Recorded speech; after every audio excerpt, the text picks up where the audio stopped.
Published 1709 EDT, the 16th of August 2017. Updated 1718 EDT, the 16th of August 2017. The FBI has reopened its consideration of a request for records on the infamous tarmac meeting between then Attorney General Loretta Lynch and former President Bill Clinton in 2016. Last week, it was revealed that Lynch, President Obama's last Attorney General, used a secret email address for official business under the name Elizabeth Carlisle.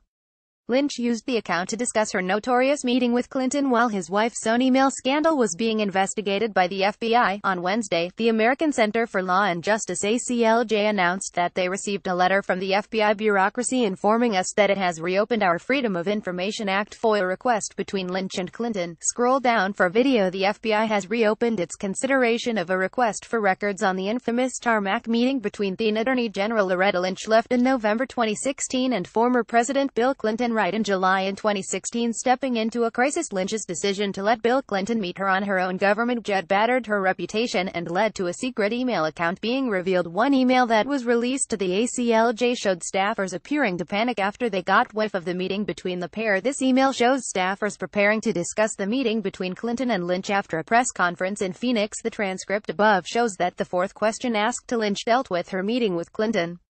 Lynch responded that she spoke to Clinton about his grandchild. An American Center for Law and Justice President Jay Sekulow called the development a positive sign. In an interview Wednesday on Fox Friends, the FBI and Department of Justice initially said they did not have documents detailing the tarmac meetup before recently releasing numerous emails. According to the ACLJ, the agencies are now searching for more records. The FBI's newest letter to the ACLJ, dated 1 week after the ACLJ accused the government of lying to them about the existence of records, now states that records potentially responsive to your request may exist. While we appreciate that the FBI has reopened the case file and is now searching for documents responsive to our duly submitted FOIA request from more than a year ago, it stretches the bounds of credulity to suggest that the FBI bureaucracy just discovered that potentially responsive records may exist on its own accord, Sekulow said in a statement. Lynch had to step aside last year from deciding on whether to charge Hillary Clinton with breaking the law for having her secret server in an alleged breach of national security law because of her meeting with Bill Clinton on her private plane in Phoenix. That was followed by James Comey, the sacked FBI director, revealing in devastating testimony to the Senate that she had ordered him to call the Clinton investigation a matter. Last week, hundreds of pages of DOJ documents were published after legal action by the conservative campaign groups Judicial Watch and the ACLJ. Lynch has issued no statement since Comey's evidence under oath and is now facing calls from Republicans to be the focus of a special counsel investigation into the 2016 election. It would be separate from Robert Mueller's probe into allegations the Trump campaign colluded with Russia. Last week, hundreds of pages of DOJ documents were published after legal action by the conservative campaign groups Judicial Watch and the ACLJ. It was revealed last week that Lynch's address used a pseudonym that appeared to be inspired by her family, as Elizabeth Carlisle was her grandmother's maiden name, while her own middle name is also Elizabeth. It is not illegal for government officials to use a pseudonym, as long as their records are preserved. Lynch's attorney, Robert Rabin, told the Daily Caller that she had done so to keep her inbox manageable.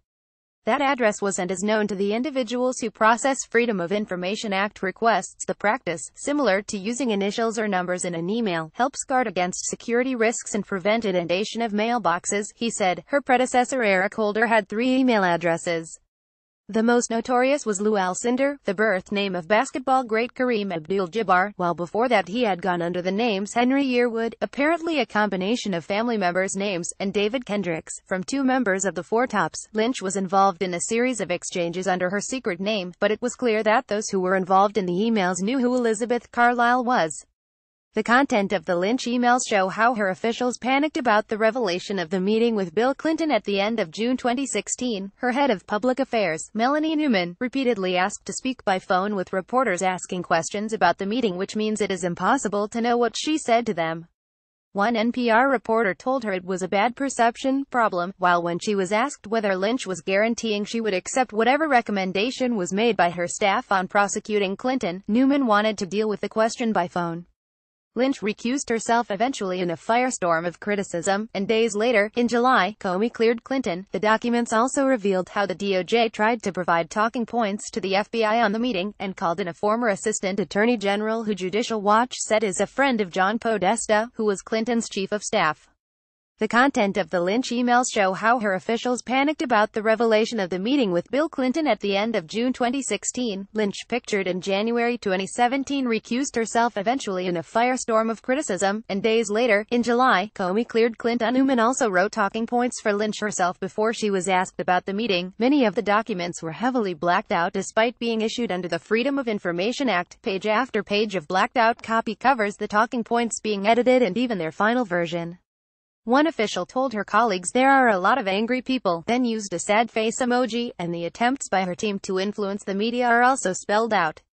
At one point, Marshall Miller, a former senior DOJ official, emailed saying she had been asked to go on Fox News to discuss the unfolding scandal and asked if Lynch's spin team had anyone they could suggest in his place.